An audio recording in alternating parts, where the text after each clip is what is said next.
Hello friends. ఈ వీడియోలో మనం హెచ్టీఎంఎల్ ఫార్మాటింగ్ ట్యాగ్స్ అంటే ఏంటో చూద్దాం. సో, దానికోసం ఫైల్ ట్రీ ఓపెన్ చేసి ఒక ఫైల్ క్రియేట్ చేస్తున్నాను. Formatting dot HTML. దీన్ని క్లోజ్ చేద్దాం. బాయిలర్ ప్లేట్ కోసం ఎక్స్క్లమేషన్ మార్క్ ఎంటర్. టైటిల్కి వెళ్ళి ఇక్కడ హెచ్టీఎంఎల్ ఫార్మాటింగ్ ట్యాగ్స్ అనేద్దాం. కింద బాడీలోకి వచ్చి ఇక్కడ ఒక H1 ఇద్దాం. ఇక్కడ కూడా హెచ్టీఎంఎల్ ఫార్మాటింగ్ ట్యాగ్స్ అనేద్దాం. ఓకే, ఇచ్చిన తర్వాత కింద గోలేవ్ ప్రెస్ చేద్దాం. గోలేవ్ ప్రెస్ చేసిన తర్వాత బ్రౌజర్ ఓపెన్ అయిందనమాట. ఇక్కడ చూసారు కదా, హెచ్టీఎంఎల్ ఫార్మాటింగ్ ట్యాగ్స్. ఇక్కడ టైటిల్ కూడా హెచ్టీఎంఎల్ ఫార్మాటింగ్ ట్యాగ్స్ అని ఉంది. ఓకేనా. సో హెచ్టీఎంఎల్ ఫార్మాటింగ్ ట్యాగ్స్ అంటే ఏంటి? మీరు నార్మల్గా టెక్స్ట్ని చూపిస్తాం కదా, అంటే ఒక శాంపుల్కి ఒక పారాగ్రాఫ్ని చూపిద్దాం. ఇక్కడ this is Naresh Babu. Save చేద్దాం. బ్రౌజర్కి వెళ్తే చూసారు కదా, ఇది నార్మల్ టెక్స్ట్ అనమాట. ఫార్మాటింగ్ ట్యాగ్స్ ఏం చేస్తాయంటే ఈ టెక్స్ట్ని తీసుకొని వేరే రకాలుగా మారుస్తుంది అనమాట. అంటే దాని థిక్నెస్, దాని మందం పెంచడం కానీ, దాని పొజిషన్ మార్చడం కానీ, వీటన్నిటిని చేసే ట్యాగ్స్ని ఫార్మాటింగ్ ట్యాగ్స్ అంటాం అనమాట. ఓకే, సో ఈ వీడియోలో ఏ ఏ ఫార్మాటింగ్ ట్యాగ్స్ ఉంటాయో ఒకసారి చూద్దాం. సో ఈ పీ ట్యాగ్ కింద ఫస్ట్ ఫార్మాటింగ్ ట్యాగ్ ఏంటంటే బి ట్యాగ్ అనమాట. బి అంటే బోల్డ్ ట్యాగ్. ఇక్కడ కూడా దిస్ ఈస్ నరేష్ బాబు అని ఇచ్చి సేవ్ చేద్దాం. దీనికి ఒక కామా ఇచ్చి పక్కన బోల్డ్ అని కూడా రాద్దాం. సేవ్ చేసి బ్రౌజర్ ఓపెన్ చేసినట్టయితే చూసారు కదా, this is Naresh Babu bold.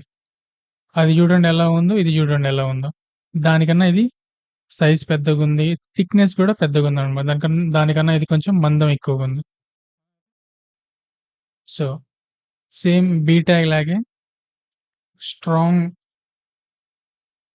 Strong tag అని కూడా ఒకటి ఉందన్నమాట. సో దీన్నే కాపీ చేసి కిందకు వస్తాను స్ట్రాంగ్ ట్యాగ్లోకి. ఇక్కడ పేస్ట్ చేద్దాం.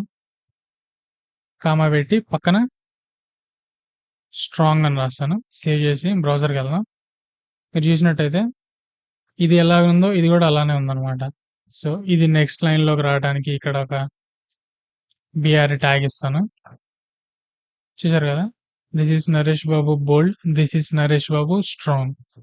ఈ బి ట్యాగ్ అండ్ ఈ స్ట్రాంగ్ ట్యాగ్, ఈ రెండు ట్యాగ్లు ఏం చేస్తాయంటే లోపల ఉన్న టెక్స్ట్ని సైజు పెద్దగా చేసి దాని థిక్నెస్ కూడా పెంచుతుంది అనమాట. పెంచి ఇలా ఫార్మాట్ చేస్తుంది. ఓకేనా. సో కిందకు వద్దాం. స్ట్రాంగ్ కింద ఇంకొక బిఆర్ ట్యాగ్ ఇద్దాం. దాని కింద నెక్స్ట్ ఫార్మాటిక్ ట్యాగ్ ఏంటంటే ఐ ట్యాగ్ అనమాట. ఓకే, ఇక్కడ కూడా దిస్ ఈస్ నరేష్ బాబు అని ఇద్దాం. పక్కన ఐ ట్యాగ్ అంటే ఏంటంటే ఐటాలిక్ అనమాట. ఐటాలిక్ అని రాద్దాం. ఇది ఎలా ఫార్మాట్ చేస్తుందో బ్రౌజర్కి వెళ్ళి ఒకసారి చూద్దాం. బ్రౌజర్కి వెళ్ళిన తర్వాత చూసారు కదా, ఇది ఐటాలిక్ అయిపోయింది అనమాట. అంటే కొంచెం స్లాంట్ అయింది పక్కకి, ఇట్లా ఒక ముందలకి వాలినట్టుగా ఉందన్నమాట.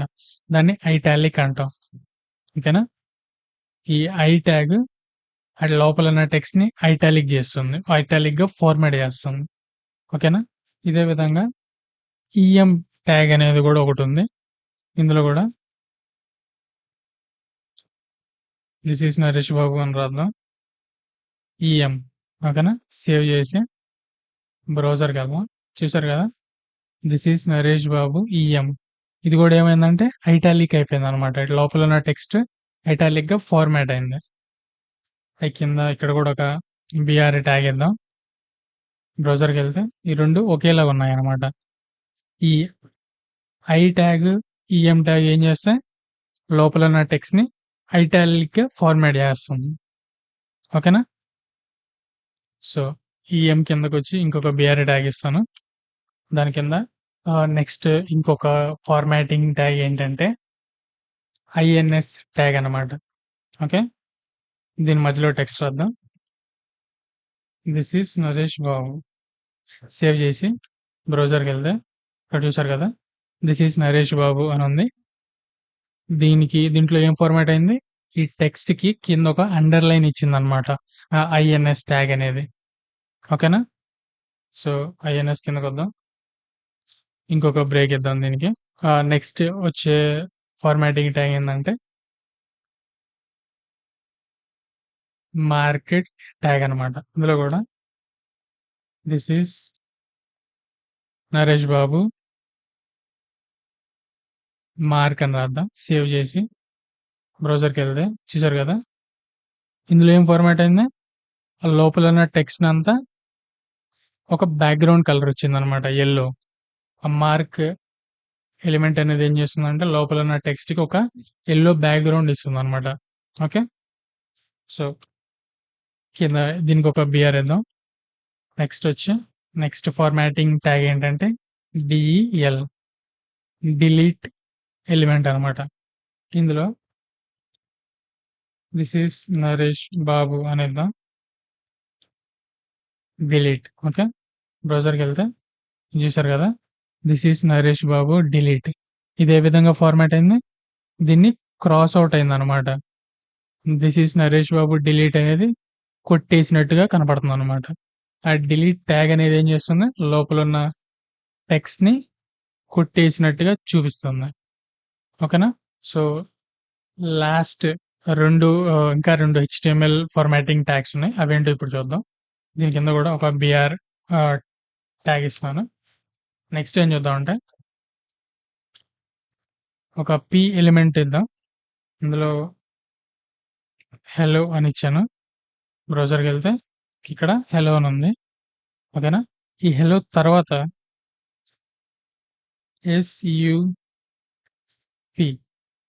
ఎస్యుపి ట్యాగ్ ఎలిమెంట్ అనమాట. ఇందులో 2 అని రాద్దాం. ఒకసారి రాసి చూపిస్తాను మీకు అది ఎలా ఫార్మాట్ చేస్తుందో. సేవ్ చేసి బ్రౌజర్కి వెళ్తే మీరు ఇక్కడ చూసారా, 2 అనేది ఎక్కడుంది, హెలోకి సేమ్ లైన్లో లేదు, దానికి గాలిలో ఉన్నట్టుగా ఉంది. ఓకేనా, ఎస్యుపి ఏంటంటే సూపర్ స్క్రిప్ట్ లాగా, అంటే 2ని పైకి తీసుకెళ్ళింది. ఓకేనా, సేమ్ ఇదే విధంగా ఇంకొక పీ ట్యాగ్ ఇద్దాం. ఇక్కడ కూడా హెలో తర్వాత ఎస్యుబి ట్యాగ్ ఉందన్నమాట, అంటే సబ్స్క్రిప్ట్ అని. ఇక్కడ 4 ఇద్దాం. సేవ్ చేసి బ్రౌజర్కి వెళ్తే ఇక్కడ చూసారు కదా, 4 అనేది కిందకు వచ్చింది అనమాట. ఎస్యుపి ఎలిమెంట్లో 2 అనేది పైకి వెళ్ళింది, ఎస్యుబిలో 4 కిందకు వచ్చింది. ఓకేనా, ఈ రెండు ఎలిమెంట్స్ ని వాడి ఒక సింపుల్ ఈక్వేషన్ అయితే రాద్దాం. For example x² plus 2x plus 1 అని రాద్దాం. పీ ట్యాగ్ ఉంది, ఎక్స్ స్క్వేర్ అంటే పైన ఉంటుంది కదా, దానికోసం ఏం వాడాలి, ఎస్యుపిఏ వాడాలి. x² plus 2x plus 1. Save చేద్దాం. బ్రౌజర్కి వస్తే మీరు ఇక్కడ చూసారు కదా, మ్యాథ్ ఈక్వేషన్ అయిపోయింది అనమాట. x² plus 2x plus 1. ఈ 1కి కింద ఒక సి ఇచ్చి చూద్దాం. 1 ఉంది కదా, కింద రావాలంటే ఏ ఎలిమెంట్ను వాడాలి, ఎస్యుబి వాడాలి. ఇక్కడ సి ఇద్దాం. సేవ్ చేసి ఇక్కడికి వస్తే చూసారు కదా, x² plus 2x plus 1c. ఇది HTML ఫార్మాటింగ్ ట్యాగ్స్ అనమాట. ఓకేనా, సో ఈ వీడియోని ఇంతటితో ఆపేద్దాం. వీడియోని లైక్ అండ్ సబ్స్క్రైబ్ చేయడం మర్చిపోమాకండి. See you in the next video.